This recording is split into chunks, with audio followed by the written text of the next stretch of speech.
My name is Mobi. I'm the product lead for Veedez product, a laser group of company. My typical work day as technical product manager and product lead. First of all, when I start my day, I pen down what I want to achieve for the day. But then my daily stand-up also affects those things I've penned down. Now, after my daily stand-up, I look at what are the impediments I need to help the team remove, right?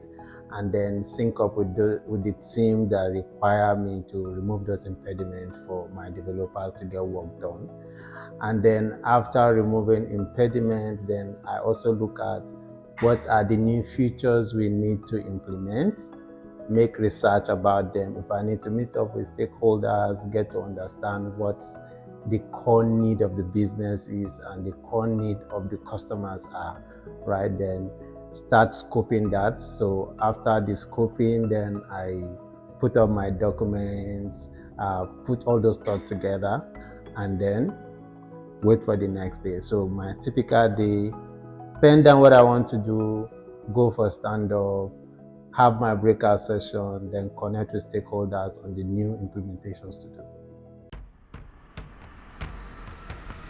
Okay, so okay, top 3 work tools I rely on. Okay, so for number 1, I want to say my developers, this human talent, because no matter what work tools you bring, right? And then if you don't have the right talents, you can't depend on whatsoever thing that's going to come out. So the first thing is the talent I have in the team. Then the second thing is my project management tool, which is I use Jira, right, to manage those tasks at which I assign to my developers.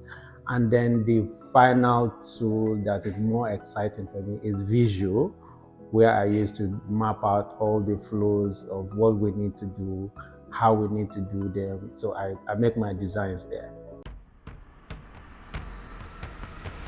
The most rewarding part of my role, in all honesty, is seeing the future you've built coming out without bug, and also customers are receptive to that particular feature or that particular product. That's the most rewarding part of my role as a product manager.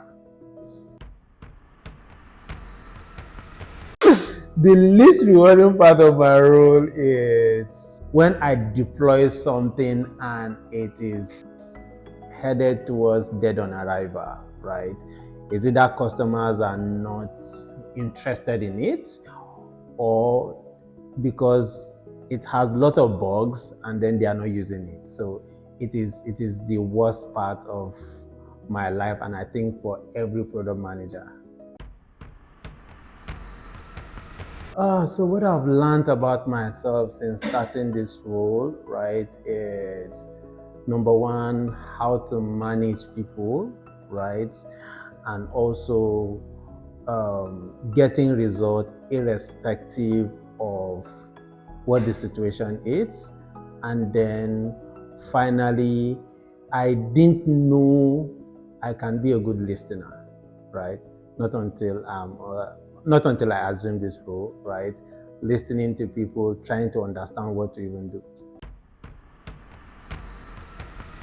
Okay, so the advice I will give to somebody considering a similar role is, number 1 is you should be a good listener, because you cannot go to meet stakeholder without listening, right? You need to listen to even know what they want to do, right? Then number 2 is that you need to be able to communicate in a language they will understand, right? This is even outside the core skill of a product manager. The first thing, like I said, is for you to be a good listener, for you to be able to communicate, and then finally, you need the core product management skill, which is also prioritization, right? How to prioritize what you've listened, what you've gathered, and how to deploy them. How do I stay motivated and focused? Right? In all honesty, sometimes it can be frustrating, especially when you are trying to scope a particular project, right? This is because maybe stakeholders are not complying and all of that. But what makes me stay motivated is that the rest of the team are looking up to me, right? So if the rest of the team are looking up to me, I need to be able to suck in my own frustration. So me looking at the team and relating to them every day help me calm down and help ease my frustrations.